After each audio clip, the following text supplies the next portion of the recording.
That's a bright blue, isn't it? Oh, because I know why. Yeah, that's right. Oh, what do we got? What do we got? Earn rewards on the channel. Subscribe to earn rewards. Hmm. All right. Yeah. Okay.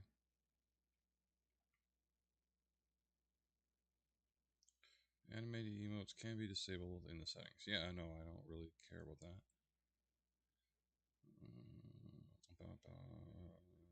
Wow, I thought it was close to. I gotta do better. What we got here?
Well, let's see what we can do here.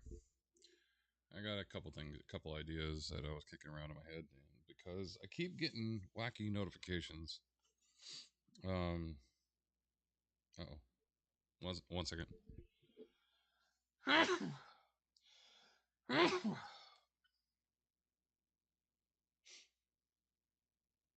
Hey, there we go. All right. Yeah, this hopefully a little better. Right there. There's the mic. Yeah, I keep getting wacky ideas in my head, and a lot of it has to do with stuff that requires me to record video ahead of time and create ideas that way. So with that being that, what's this doing?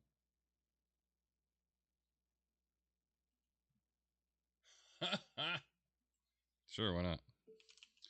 I keep getting notifications on my system saying, "Hey, if you log in, you can earn rewards being." And this is the chat utility used by Streamlabs, which is kind of strange because I should be already logged in. Let's see that one. So we go copy, and we go paste. And we say log in, and then it says send the code to my phone. Yo, dog. Weird Al Yankovic here, officially letting you know. Oh, double message, double pointed.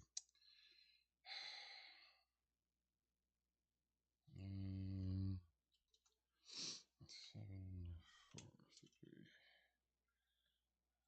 Send it.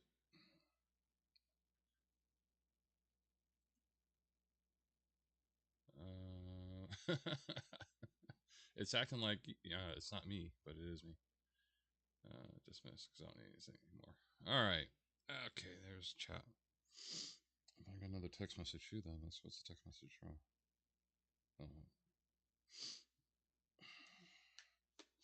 Oh crap! Because of sneezing, I gotta blow my nose.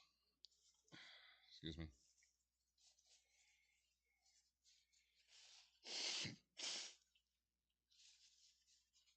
You didn't see that, did you? All right. Yeah. So I seeing the notifications I get from YouTube, from Twitch, on how I'm copyright violating, but I'm not copyright violating. Like playing songs from Miracle of Sound, I actually have written permission from Gavin Dunn when I first started doing this over 4 years ago. I asked for his permission if I could play his songs on my streams, and he goes, "Yeah, go ahead. Just make sure you give me credit." And so I do every single time. And since it's my first time streaming on YouTube, I start getting those notifications. You're copyright violating this song. I'm like going, no, I'm not. I got written permission from him to do it. So it's it's really really funny. Um, so I'm going to do a test here. I'm going to play a song. Uh, I didn't get permission, of course, so it may give me a copyright notice, but it's not going to affect me because I'm not making money. It said I only get oh, ad starts in 40 50 seconds. Huh.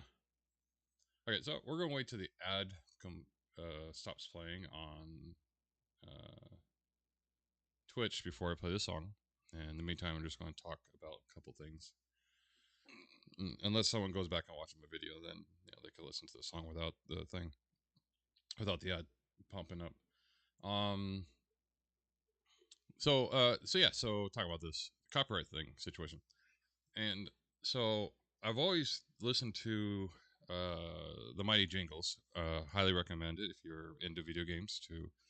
He's a great storyteller. He's about 3 months older than me, so about the same age, and he has a little bit more lived experiences because of his military experience.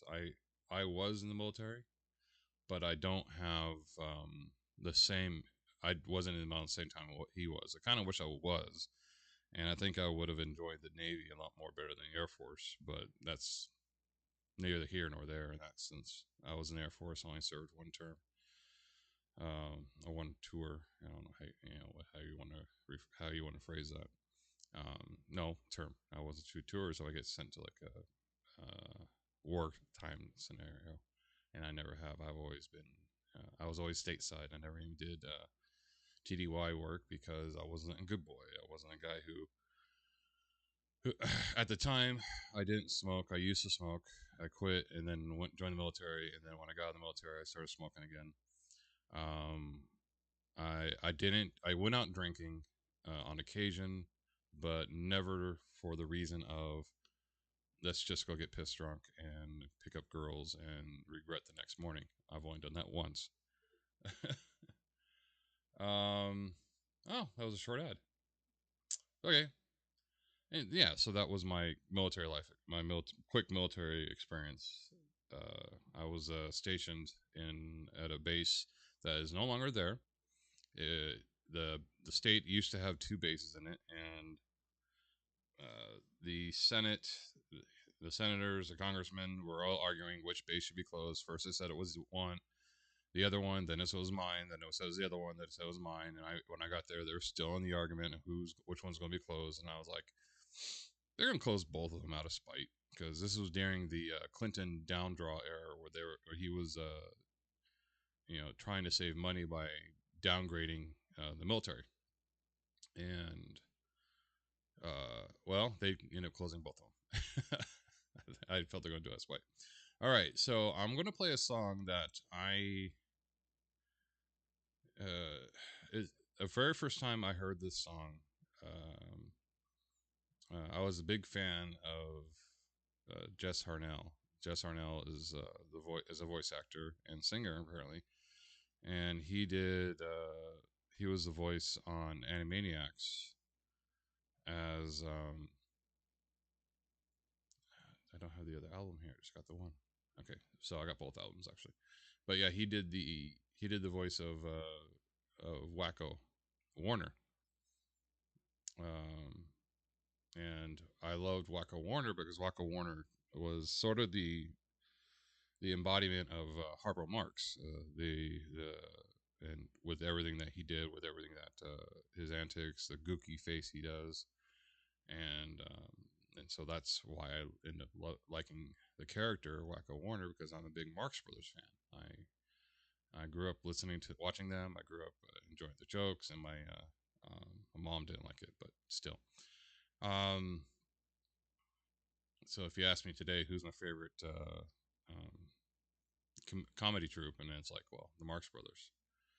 Uh, all right, so this is the first song I ever heard from them. I think it was the first video they made. Let me look.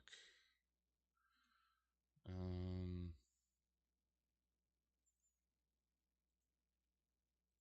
let's see. The band is called Rock Sugar, by the way.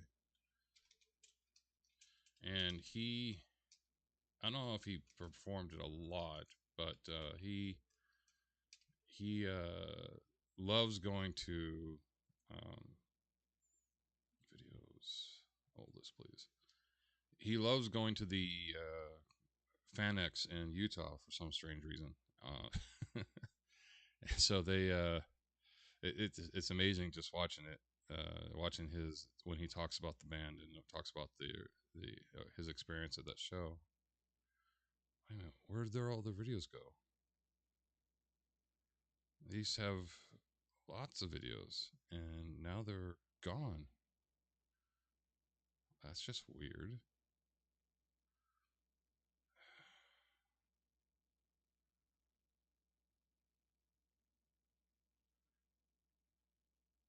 Yeah, that is just weird. Their website used to have, you know, tons of videos with. Let's go to playlists. That's 774. Yeah, there used to be more than that on the website. I guess they took a lot of them down, probably due to the copyright strikes. Let's see. So we'll find out if I get a copy. I don't get it. I don't, because I'm not a monetized account. I don't get a copyright strike or copyright. Uh, there's nothing for it to earn off of. So basically, what would happen is the someone would would make a copyright claim on a portion of the video, and usually the video will get all its proceeds that it earns would immediately go to the copyright claim individual, or it will be that section of the video for how many seconds or minutes it appears on your stream or on your feed on your video would get lose monetary value for that.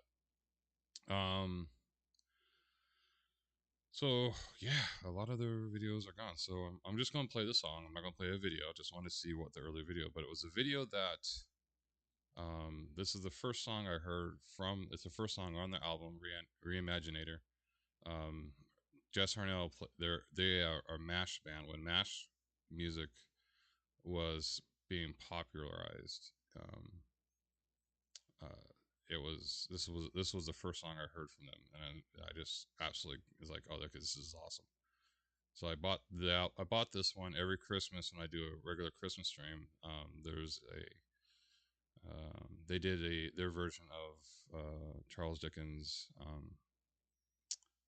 Christmas Carol, and so I would play that where he got his voice. He does a few characters. Another person does a few characters. Get a few of his friends on there. So all right. So this is "Don't Stop the Sandman."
So that's actually pretty good. I really love the mashup that he does with a lot of his music. Sorry, it's playing another song.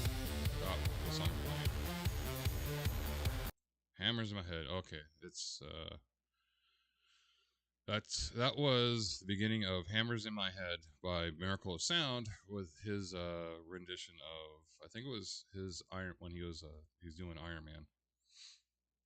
All right, so what we're going to talk about today? We're going to talk about, I was going to talk about procrastination, and because it is a very sketchy subject. I mean, no one can really nail it down because just going to wait till the next day to do it again to talk about it.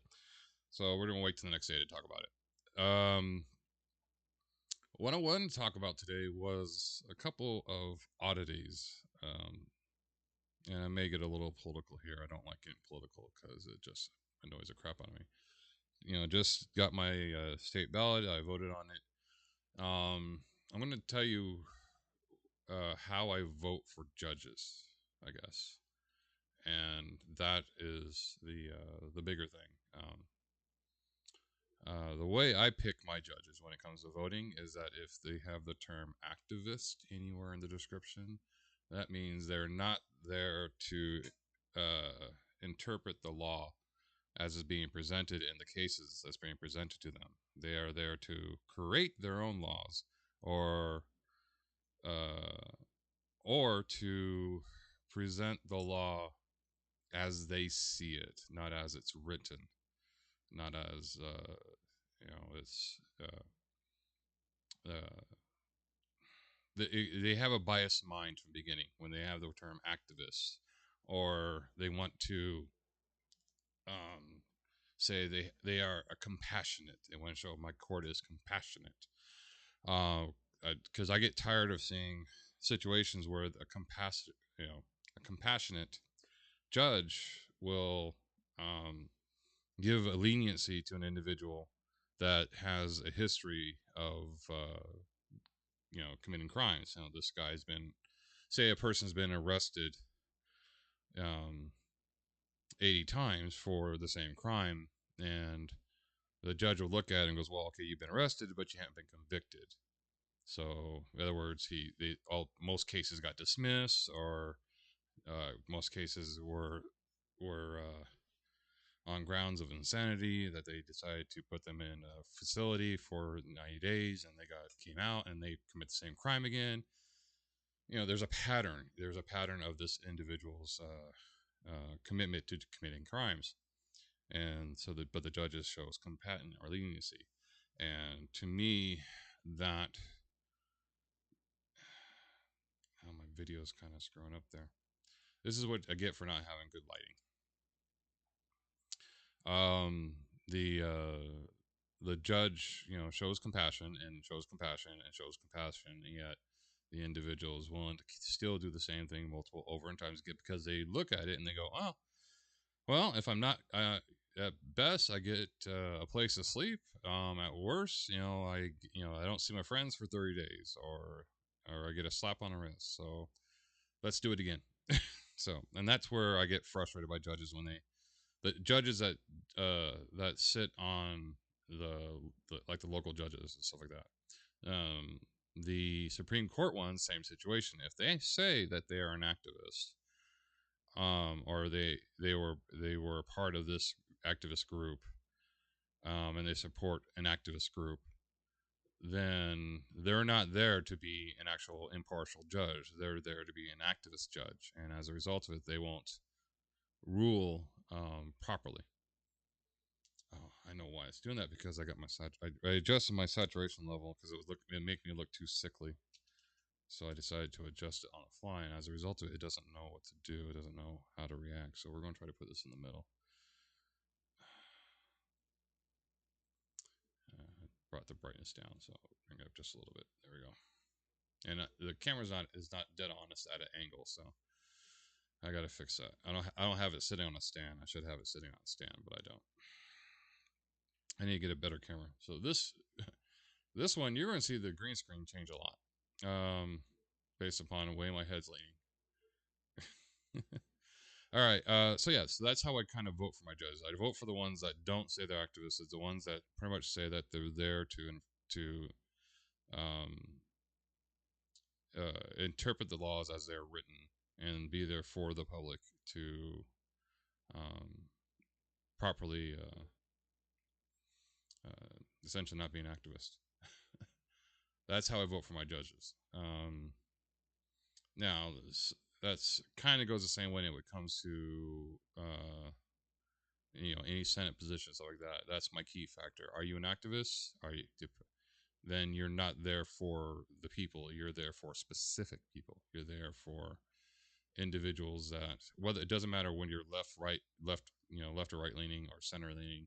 If you have activists in your title or in your description for your work history and stuff, I'm done. You're not there for the people. You're there for a specific purpose, and I don't like that purpose. You need to be there for the people, not just one group, but all the peoples. Um,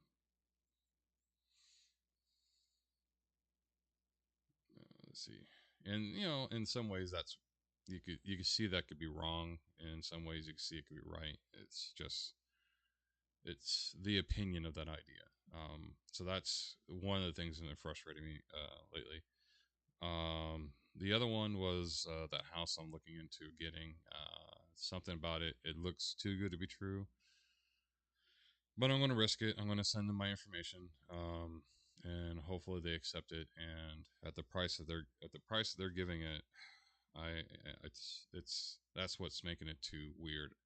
Um, any other place that size, that availability, the cost of renting it would be in the 2000s or more, and he's renting it for half that. So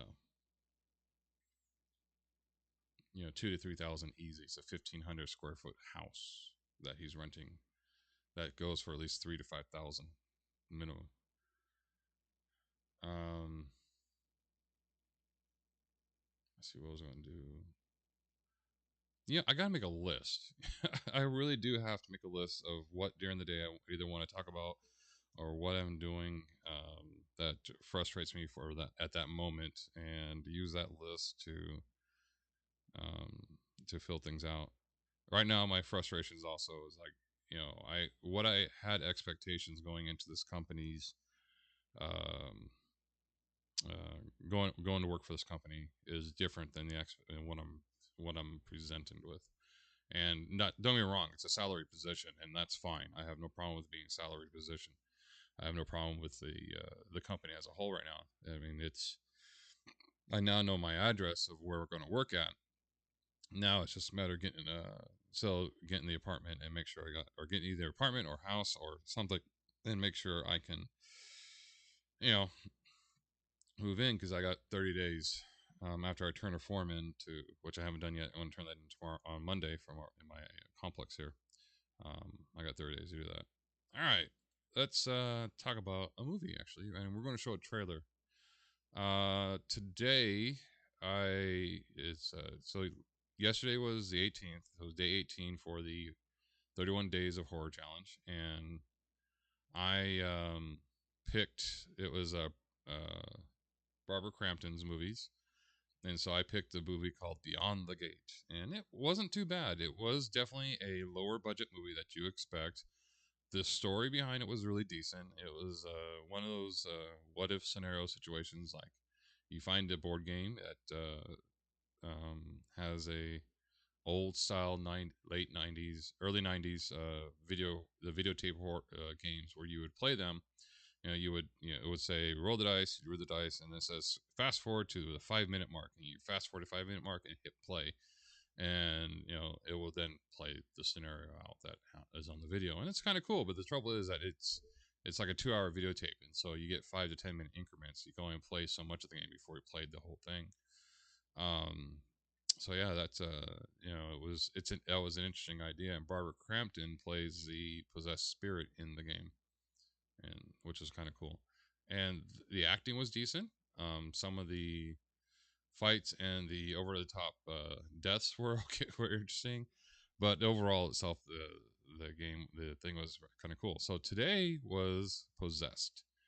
Now, Possessed could be many things, and a lot of it centers around demons and everything. So what I picked, and we're going to see if I get a copyright strike for this. This is going to be fun.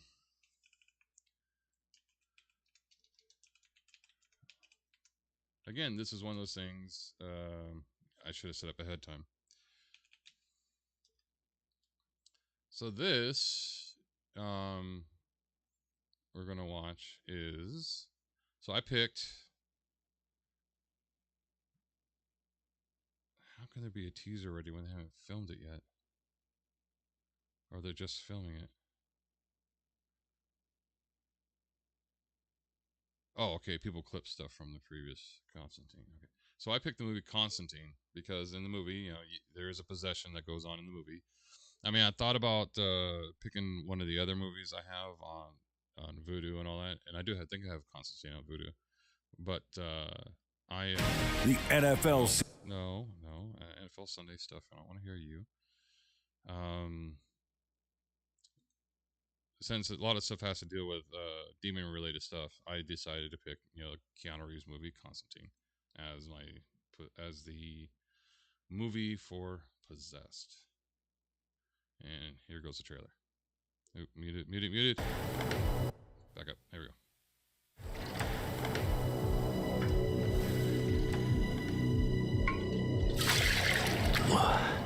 Cold. Sure about this? No.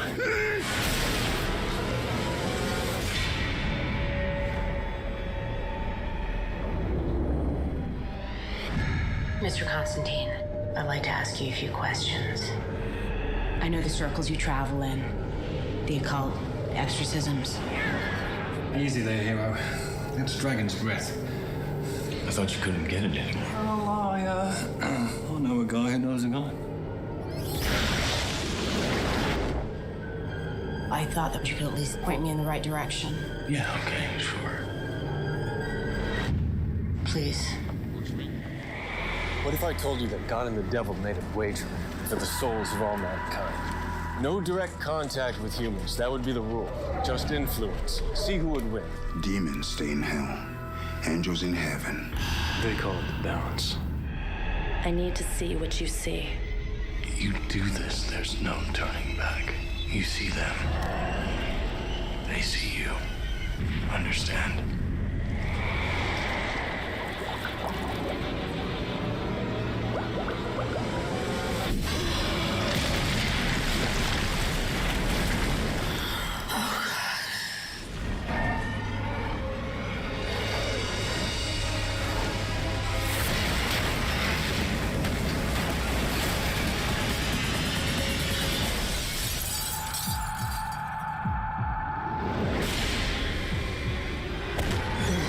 I command thee.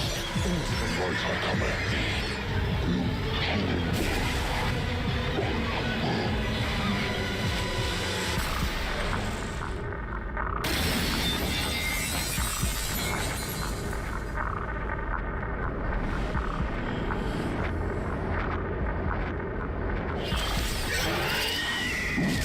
Go to hell.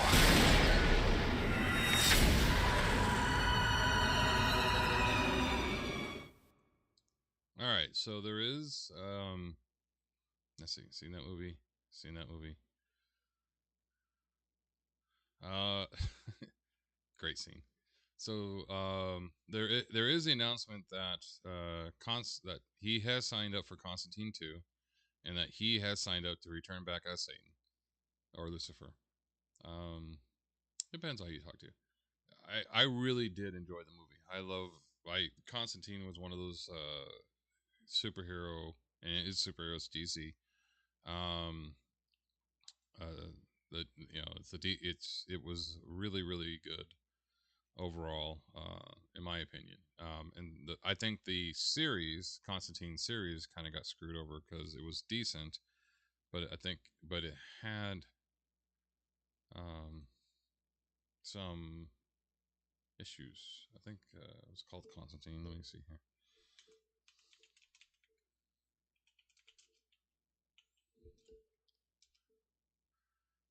Yeah, it was a Constantine the series in 2014, 2015. I think only got one season, or did it get two? It only got one season. Um, Now Jeffrey Combs, I got to talk to him and got him to sign a card. Do I have it here, or did I put it into the box finally? No, it's right here.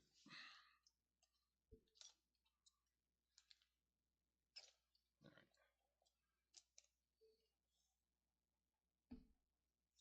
So Dusty. Um, so this card is from the game called Gloom, and specifically titled Cthulhu Gloom, and it's actually signed right there on the bottom by Jeffrey Combs. I Yeah, because he played Herbert West in the series The Reanimator, which is of course a Lovecraftian themed movie, and he much like Constantine, the TV series, Jeffrey looks at the card and he goes, "What's this?" I go, "Well, this is Herbert West, the card from a game called Gloom, and this is from the Cthulhu series of Gloom, which somehow I lost. I don't know how I lost it, but I did." And he goes, "Oh, that's cool." And he goes, "Wow." And they're like, "What's wrong?" He goes, "Well, they got it right." And I got what right? And the hair. So in the books, in the Lovecraftian books, Herbert West is a blonde character, his blonde hair, and in most of the movies, most of the TV shows and everything, Herbert West has dark brown hair. I think it has to do with the whole Nazi thing. I don't know, or the not Nazis, but the what's it called? Yeah, I guess not. What? I don't know. Anyway, so he goes, "That's great. They got it. They got the hair right." And I was like, "Oh, cool." And same thing with Constantine. In the comic books, Constantine has blonde hair in the comic books, but in the movie, of course, Keanu Reeves is not blonde. In the TV series, they kind of highlighted his hair blonde. It was dark hair with blonde highlights. Um, so I'm gonna have to watch Constantine series again. I'm gonna have to watch that. Um, I liked a big fan of supernatural stuff, and Constantine was definitely got my fix on it. I kind of wish they got a season two out of it, and they were supposed to have a season two. And he is was supposed to appear. I know he appeared in the same actor. I think did the voice in an animated series where he played Constantine. Yes, in the City of Demons, he did the voice of Constantine in that uh, um, the DC City. Yeah, the Justice League Crisis Infinity Earth Part 1, 2, and 3. Every DC. Wow, we gotta get him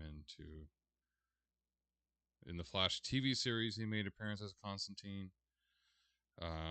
Yeah, City of Demons, Constantine. The City of Demons movie. They did a TV series and they did a movie, and he did the voice for Constantine and all that. So he pretty much became the definitive character actor for Constantine, and which kind of, like I said, upset me the fact that they never got a season two out of it. Wow, even all his work after he did the TV series. After that, he just did Constantine. That's all he did. Wow, interesting. That's pretty cool. So, yep. So I picked the movie Constantine again for the 31 Days of Horror. Tomorrow is A24. That one threw me for a loop because I had to think of movies that were done under the A24 productions. Uh,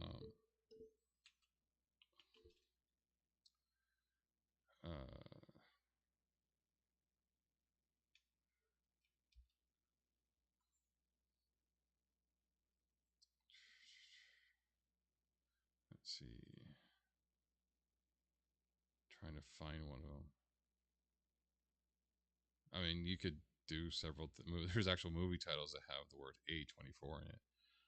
Um, so yeah, it's going to be an interesting find for movies that I liked that were A24 related.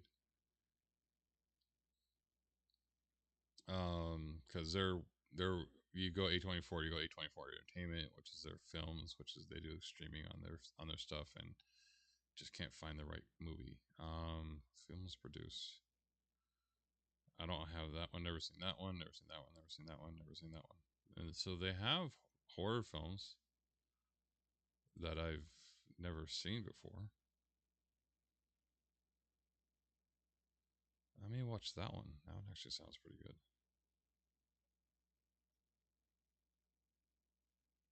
Or recommend it actually. Oh, that's a much better. Okay, so okay, I got some ideas. But I'll reveal those. Reveal that tomorrow. I'll post it on my X account and I'll post it to my friends on Facebook. Uh, which I do have a Facebook account for Shadow, my streaming persona, but I don't have it. It's not public yet. I haven't made it public because I don't know what to put on it. I never thought about what to put on it. I think I would have to have my friends and all that put someone else moderate it and put it out. Sweet. What we got? Time for 40 minutes. Okay. Now I was going to do another good bad flicks thing. It's kind of harsh because right now I'm getting those strike. I think because he doesn't monetize his videos is why he doesn't get the strikes. He has uh, his own stuff that he monetizes it. Like he does Journey in he has the dark was this, in the Search of Darkness 90s to 94, which is his talking about the horror films during that time period. He puts out a DVD release. He also have a streaming release. He gets invited to do commentary on certain videos and all that because of his depth knowledge of certain things and all that. So it's pretty interesting in that sense.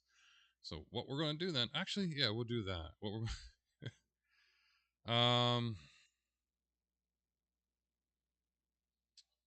we're gonna do one of his streams again. I like him. I like his work. He does some brilliant work here, and we'll do this as a last type thing. What should we do? What should we do? What should we do? Which one? Should we do a compilation of different ones or a specific movie? Okay, we'll do one of the Overlooked series. We did one yesterday. We're going to do another one today. Let me find a playlist for Overlooked. I think I have one in mind that I'm looking for. Unscripted, Explore, Problems, no. What the F, no. Good Bad Games. That's like actually. I talked about games yesterday. Let's look at the playlist. See if we have one that I want to do, and that would be a no. Yeah, their playlist for Good Bad Games doesn't quite. So let's do this. Let's find his earliest episodes of. Do a search for Overlooked. All right. Let's find one of his earliest episode ones of Overlooked videos. And the Overlooked City series, he's like the five shows that people forgot. Things are just in that sense. Okay, let's look for part one. Make it easier.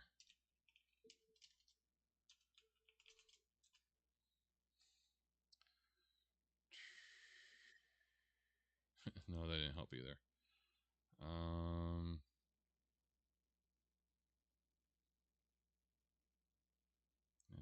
Yeah, that didn't help much either.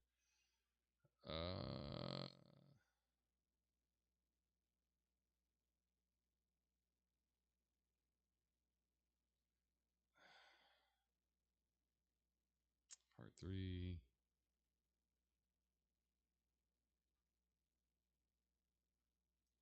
Yeah, they didn't have much. So go back to overlooked videos.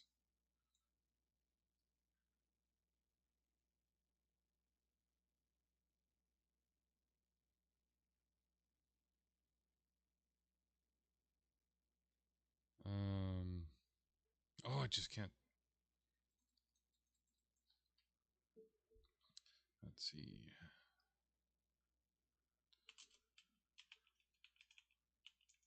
The search tool on this thing sucks. Here, there we go. View that playlist.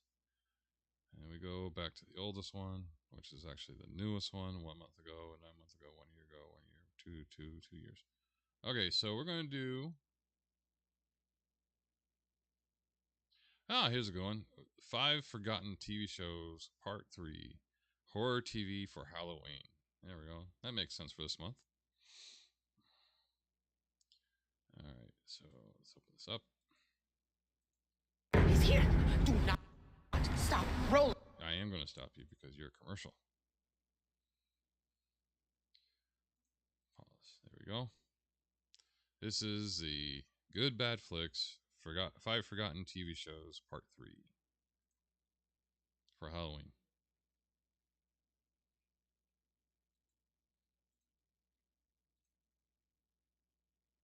Horror TV shows. Just in time for Halloween, here's 5 forgotten horror TV shows. Werewolf. This is another show from the early days of Fox. It was actually released within their first year. Back then they were going against the grain with a unique variety of shows, and one of the most unique ones was Werewolf. Werewolf's about a college student who gets turned into a werewolf by his roommate. He wants to kill the originator of the bloodline, which will free him of his curse. Throughout the show, he's hunting for the werewolf, all while fighting other werewolves and avoiding a bounty hunter. The show premiered on July 11th, 1987 with a 2-hour-long pilot. Wow, after that, episodes were only a half hour. Eric Cord, the werewolf, is tracking the originator of the bloodline, Janos, played by Chuck Connors. Wow. Apparently, since the show was doing well, Connors tried to renegotiate his contract for more money. Oops. Being that he was the main villain, he thought that gave him leverage, but nope. They killed him off in the show and then wrote it so that Janos wasn't the originator of the bloodline. It was really Nicholas Remy, played by the gigantic Brian Thompson. A few years later in 1992, Chuck Connors passed away from lung cancer. It's possible he was already sick and perhaps he was trying to negotiate for more money due to the fact that he was unsure as to how much longer he could work. The series took some liberties with werewolf lore. The biggest was that they didn't transform during a full moon. Each wolf would have a pentagram on their hand, which would appear whenever they were getting ready to change. There were 3 ways to stop a werewolf. Let me pause. So, in the original Wolfman, they actually used the pentagram in the storyline, where not the person who infected Lon Chaney. I think it was Lon Chaney. No, not Lon Chaney. I can't remember his name. Anyway, who infected him had a pentagram, and when he saw the mark on an individual, the pentagram mark on an individual's body, he's like, "That's my victim." So, any weapon made of silver, suicide, or being killed by another werewolf. Each episode was somewhat reminiscent of the Incredible Hulk format. Eric is the loner with a curse, and he's traveling from town to town trying to find a cure. Each week he'd have a misadventure, which would often lead to him transforming into a werewolf. The show was created by writer-producer Frank Lupo, who created or co-created some of the most successful TV shows of the 70s and 80s, like Battlestar Galactica, Wise Guy, and Hunter. The werewolf transformations were amazing and really helped the show to stand out. The werewolves were designed by the legendary Rick Baker, which explains why they look so good. The makeup effects were done by Greg Canham, a fantastic makeup effects artist who would go on to win 4 Oscars for Best Makeup. He worked on The Mask, The Lost Boys, Dracula, Hook, and tons of others. Apparently the ratings for the show were solid, but the cost to produce the show were just too high for the fledgling network, and they had to cancel it. I also heard there was a contractual dispute that was the real reason why the show was canceled after 1 season. I couldn't find a solid lead on which story was the right one. For all I know, it was a combination of both. The last episode aired on May 22nd, 1988. It ran for 29 episodes. Years later, the show was picked up for syndication on some cable networks. The show has a dedicated fan base, and in 2009, it was supposed to get a DVD release from Shout Factory. They were able to get the original source recordings and clean them up for a special edition DVD box set. Unfortunately, there was a dispute over the licensing of 3 musical tracks on the show, which prevented them from being able to release it. In 2020, a French company called Elephant Films released the series on DVD. I haven't been able to personally confirm, but from the reviews, it seems they sourced their footage from old VHS rips, which may have been how they got around the music rights issues. Maybe one day Shout Factory will be able to get the rights issues sorted, but for now, it's currently on a shelf somewhere, complete but not available for sale. Struck by Lightning. Struck by Lightning is quite possibly the only show of its kind in existence. A sitcom about Frankenstein's monster. Yes, I know the Munsters exists, but this takes the concept in a different direction. The Munsters was more of a family comedy with classic monsters. This was a straight-up comedy about Frankenstein's monster. Yes, young Frankenstein, I know. You just have to take my word for it. It's somehow different from both of those. Anyway, that's a movie. A science teacher named Ted Stein inherits an inn from his grandfather. He goes to check it out and meets the caretaker Frank. While there, he discovers his great-great-grandfather was the Dr. Frankenstein, and Frank is, of course, the monster. Frank's been kept alive by a serum that he needs to take every 50 years. With the last of Ted's relatives now dead, Frank needs him to figure out how to make the serum, or he's gonna murder him. But if you don't stay, I'll die. Oh, I'm sorry, Frank. Let me put it another way. If you don't stay, you'll die. Frank was played by Jack Elam. He didn't want to have to wear makeup every episode, and one of the reasons he took the job was because he wouldn't have to. They told him his natural bug-eyed appearance was a better look for the part, and he didn't need any additional makeup. The actor seemed really relaxed in the part, and it was fun to see him being goofy instead of what he did in the past, which was often being a vicious killer in westerns. He genuinely seemed like he was having a good time. Pause it. He was also in the original Cannibal Run. He played a doctor, a silly doctor in Cannibal Run, in the movie. So I recommend watching that. Have a running gag based off the name of the show, where Frank keeps getting struck by lightning. This show also had Frank facing off against other monsters like Dracula, all done for comedic effect, naturally. This show premiered on September 19th, 1979, and was canceled after only 3 episodes. Really? The last show aired in the US on October 3rd, 1979. I'm not entirely sure why the show failed so quickly. I watched it and thought it was funny. And this is coming from someone who hates sitcoms. It's a really unusual show, and Elam completely sells it. I couldn't see this going on long term, but a one-season experiment seems like it would be okay without wearing out the premise. There were 11 episodes produced, and they passed the rights off to ITV in the UK, who aired all 11 episodes in 1980. The show was also syndicated in other markets, but has never been seen again in the US. The show's never been released on any other format, and most likely can only be seen on a few VHS rips that are floating out there. Wolf Lake, another werewolf show. This one is about a pack of werewolves that lives in the suburbs of Seattle. The show revolves around police detective John Kanan, played by Lou Diamond Phillips. He's investigating the murder of his fiancée, which leads him back to her hometown of Wolf Lake. It turns out some of the townsfolk are werewolves, and one of them murdered his fiancée. The whole show feels like a live-action recreation of the werewolf party game. John's investigating and knows someone is a werewolf, but isn't sure which one. It was a good combination of cop show and supernatural drama. The show had a... I'm going to pause quick again. The werewolf game they mentioned there is actually a really interesting kind of game. A friend of mine introduced it to me. I'm one of those guys that it doesn't appeal to me, but it has a great, interesting concept where you have a group of you have a couple investigators, you have a group of townsfolk, and then you have the werewolf, and the werewolf gets to call a victim first, and then you have to try to figure out who the werewolf is, and you're blindfolded every time you play the game. You have to close your eyes. The werewolf reveals themselves. They pick a victim, and then after everybody closes their eyes again, and then they open their eyes, and I think it's the person running the game then reveals who died, and then you try to figure out who the werewolf is. If you figure out who the werewolf is, then you you win the game. One. It was a good combination of cop show and supernatural drama. The show had a very solid cast. Beyond Lou Diamond Phillips, they also had Tim Matheson, Graham Greene, Mia Kirshner, Bruce McGill, and a pretty much unknown Mary Elizabeth Winstead. The show premiered on September 19th, 2001 on CBS. 9 episodes were produced, but the show was canceled after the 5th and pulled off the air. Paul Wesley left this show about werewolves to later join a much more popular show about vampires.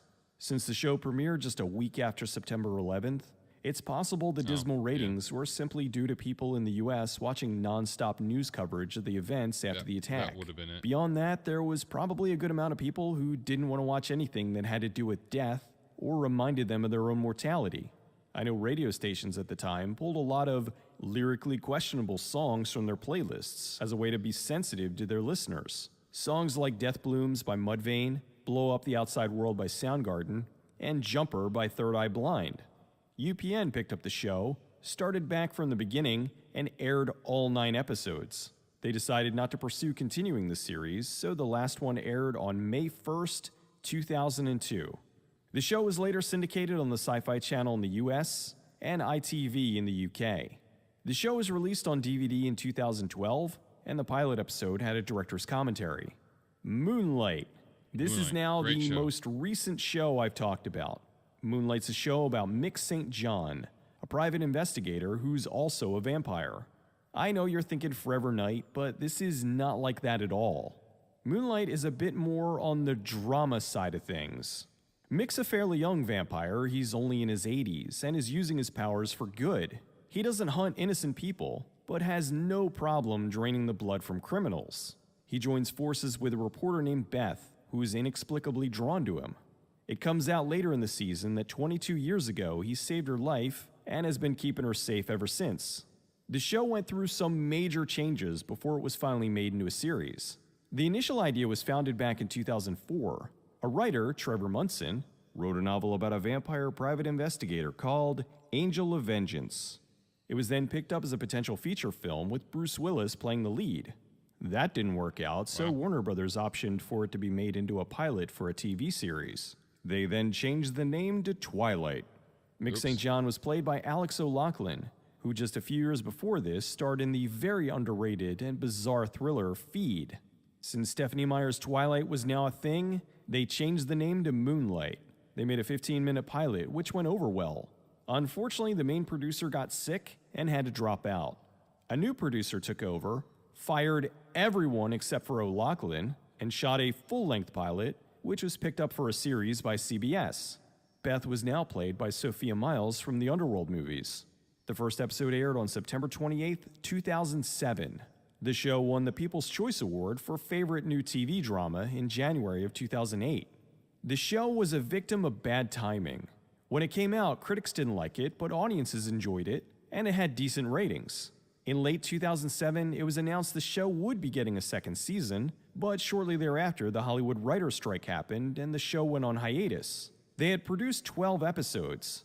After the strike, they shot an additional 4, and the show returned in April of 2008. Then on May 13, 2008, CBS announced the show had been canceled. If the show had been able to finish its initial run before the writer's strike, there's a good chance it would have been brought back for a second season. The final episode aired on May 16, 2008. After it was canceled by Warner Brothers, the rights owners shopped it around to other networks to continue the series, but no one picked it up. This is one of my wife's favorite shows, and she's still pissed it was canceled. It got a bare-bones release on DVD, but at least it got that. She-Wolf of London. She-Wolf of London is about Randy Wallace, an American grad student who goes to England to study mythology. She makes the terrible decision to go camping in the moors, where she gets attacked by a wolf and left for dead. It turns out she was attacked by a werewolf, and now whenever there's a full moon, she turns into one. She enlists the help of her teacher, Professor Ian Matheson, to help her find a cure. The show was created by screenwriter Mick Garris and Tom McLaughlin, who directed Friday the 13th Part 6. The show had a sort of Mystery of the Week vibe, where each episode had the duo looking into something supernatural, all while trying to find Randy a cure. The show obviously takes some inspiration from An American Werewolf in London, only with a gender swap and a lot more British humor. It premiered on October 9th, 1990. The show was a part of a grouping of supernatural and sci-fi programs as part of the Hollywood Premiere Network from Universal. The show ran with They Came From Outer Space and Shades of L.A. It was a joint US-England co-production between MCA and HTV. The first 14 episodes were filmed in England, but after getting some dismal ratings, HTV pulled their backing. Wanting to save the show, MCA TV, the American side, moved the show to LA with a much smaller cast, a smaller budget, and renamed it to Love and Curses. They also redid the intro theme to be less mysterious and more sexy saxophone.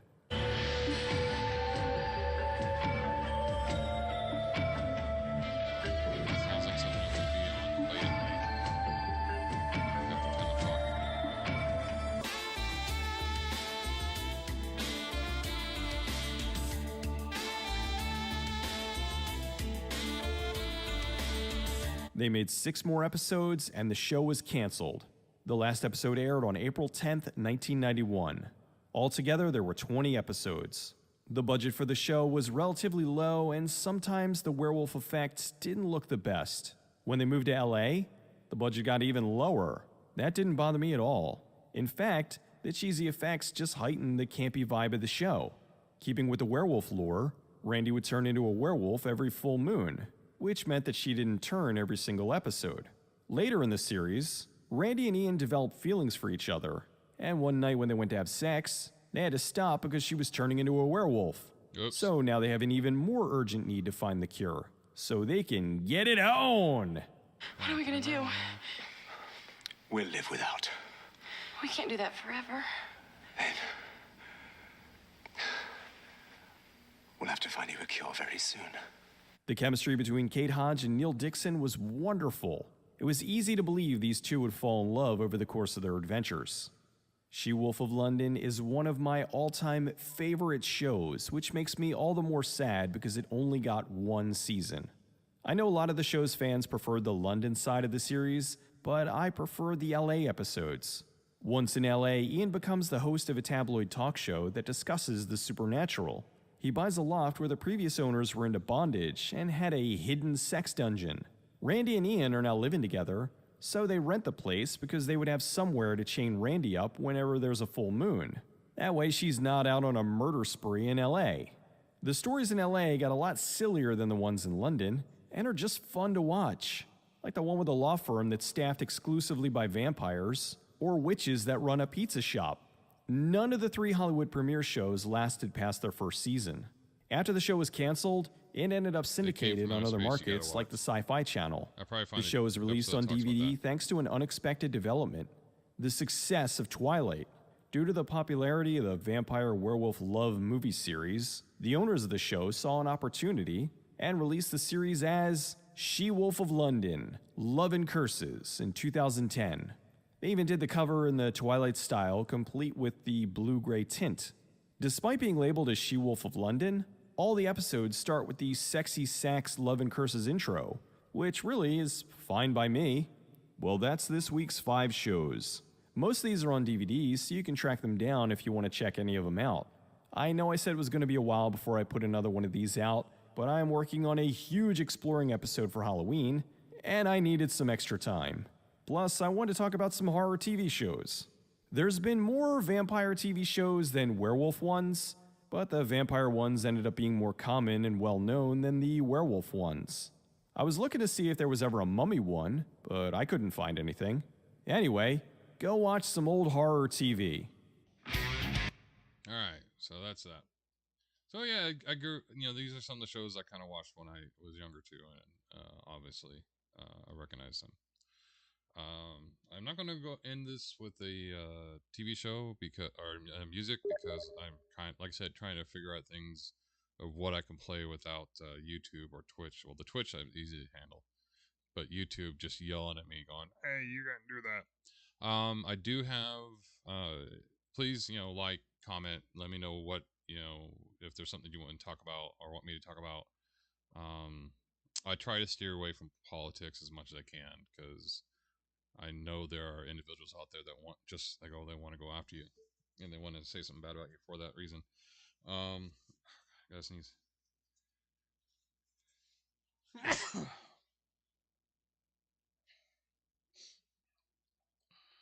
Oh. I guess someone's talking about me right now.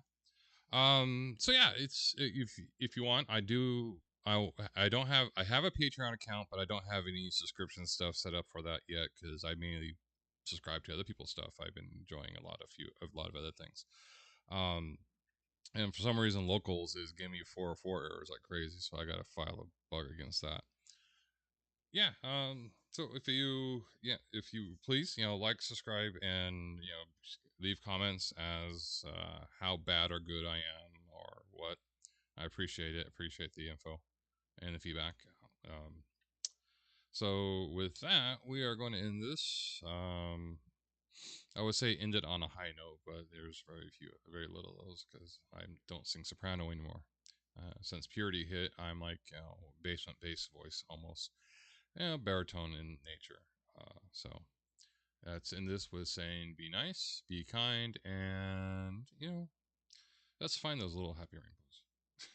I don't know what made me say that, but I can't.